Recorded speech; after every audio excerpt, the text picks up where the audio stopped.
ഫാമിലിക്ക് വേണ്ടിയിട്ടാണല്ലേ നമ്മൾ ഇട്ടെറിഞ്ഞ് പോകാൻ പോകുന്നത്. ആണായാലും പെണ്ണായാലും. ഞാൻ സിംഗിളായിട്ട് ജീവിക്കുന്ന ഒരാളാണ്. ഞാൻ ആദ്യമായിട്ടാണ് ഒരു പ്ലാറ്റ്ഫോമിൽ ഞാൻ സിംഗിളാണെന്ന് പറയുന്നത് ഇവിടെ ഇപ്പോഴാണ്. എവിടെയും പറഞ്ഞിട്ടില്ല. സിംഗിളായിട്ട് ജീവിക്കുന്ന ഒരാളാണ്. എനിക്ക് ഒരുപാട് റെസ്പോൺസിബിലിറ്റീസ് ഉണ്ടായിരുന്നു. ഒരുപാടെന്ന് പറഞ്ഞാൽ നിങ്ങൾക്ക് ആർക്കെങ്കിലും അത്രയും നിങ്ങൾ ഫേസ് ചെയ്തിട്ടുണ്ടോ എന്ന് തന്നെ എനിക്കറിയില്ല. ജീവിതത്തിൽ എൻ്റെ ആഫ്റ്റർ മാരേജ് എന്നെ കൊണ്ടുവന്നൊരു കടലിലോട്ട് കൊണ്ടുവന്ന് ഇട്ട പോലെയായി പോയി. കിഴക്കമ്പൽ എന്ന് പറയുന്ന ഒരു നാടല്ലാതെ എനിക്ക് വേറെ ഒരു സ്ഥലം അറിയില്ല. പിന്നെ എൻ്റെ അമ്മച്ചിയുടെ വീട് നെട്ടൂര, അതറിയാം. ഞാൻ പഠിച്ച കോളേജിൽ പോകാനറിയാം.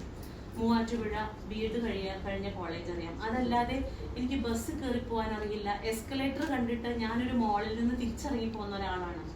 അത്ര പോലും എനിക്കറിയില്ല. ഒരു സേഫ്റ്റി പിന്ന് വാങ്ങാനായിട്ട് എനിക്ക് എൻ്റെ ഹസ്ബൻഡ് ഇല്ലാതെ എനിക്ക് ഒന്നും അറിയില്ല.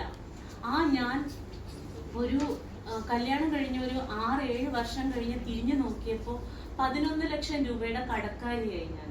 എങ്ങനെയാണ് എനിക്ക് ആ കടം വന്നതെന്ന് ഇന്നും എനിക്കറിയില്ല. അപ്പോൾ ഒരാള് നമ്മുടെ ലൈഫിൽ നമുക്ക് ആരൊക്കെ കൂടെ ഉണ്ടാവും എന്ന് പറഞ്ഞാലും അറ്റ് ലാസ്റ്റ് നിങ്ങൾ ഒറ്റയ്ക്കായിരിക്കും. എനിക്കറിയാം എൻ്റെ അപ്പനും അമ്മയ്ക്ക് എന്നോട് സ്നേഹം ഉണ്ടാവും, എൻ്റെ ബ്രദറിന് എന്നോട് സ്നേഹം ഉണ്ടാവും, എൻ്റെ കുട്ടിക്ക് എന്നോട് സ്നേഹം ഉണ്ടാവും. പക്ഷേ നമ്മൾ ചെയ്യേണ്ട കാര്യം നമ്മളല്ലാതെ ഈ ലോകത്ത് നമുക്ക് ആരും ചെയ്തു തരാനുണ്ടാവില്ല. അതിന് പൈസ വേണം.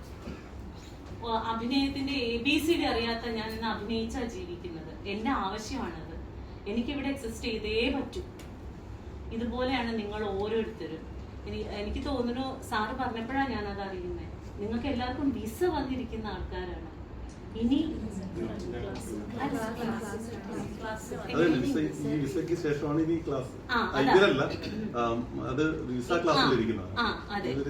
അപ്പോ അങ്ങനെ നിങ്ങളുടെ കയ്യില് നിങ്ങൾക്ക് ജോലി കിട്ടി. ഇനി ഹാർഡ് വർക്ക് ചെയ്യേണ്ടത് ആരാ? നമ്മൾ മാത്രമാണ്. നമ്മുടെ ഒരു ശ്രദ്ധക്കുറവ് കൊണ്ട് അല്ലെങ്കിൽ നമ്മളുടെ ഒരു പേടി കൊണ്ട്, പലർക്കും പേടിയായിരിക്കും.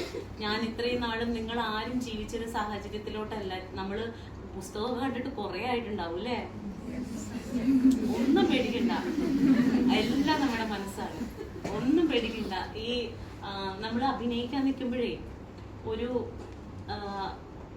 അവിടെ പ്രൊഡക്ഷൻ സെറ്റിൽ ഒരു മിനിമം ഒരു 50 പേരുണ്ടാവും. സീരിയലൊക്കെ ആണെങ്കിൽ മിനിമം 50 പേരുണ്ടാവും. 2-3 ക്യാമറ ഉണ്ടാകും. വഴക്ക് പറയുന്ന സാറുണ്ടാവും.